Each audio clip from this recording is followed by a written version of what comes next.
Welcome to Theology in Minutes. Today, we're stepping out of the box literally to find the sacred in the places we least expect it.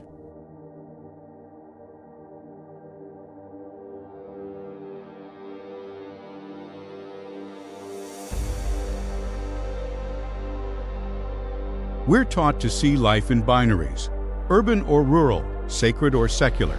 But in the real world, these lines are blurred. We often try to force our faith into rigid boxes, but what happens when that system no longer fits our reality?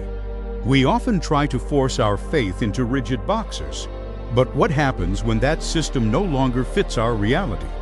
We need a third space, a creative, interdisciplinary area where faith doesn't just exist, but engages with the messy reality of everyday life. It's okay to feel disoriented.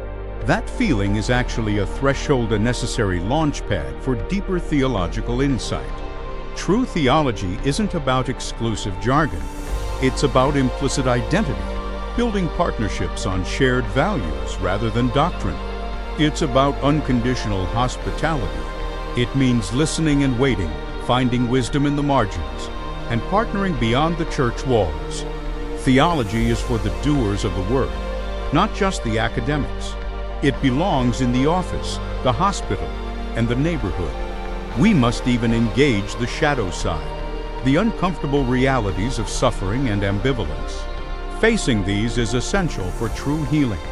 Pattison calls for a sociable theology, built on honest friendship and conversation between all kinds of people.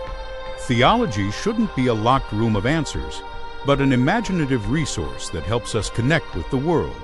So, where do you find your third space? Let us know in the comments. If you enjoyed this, hit like and subscribe for more Theology in Minutes.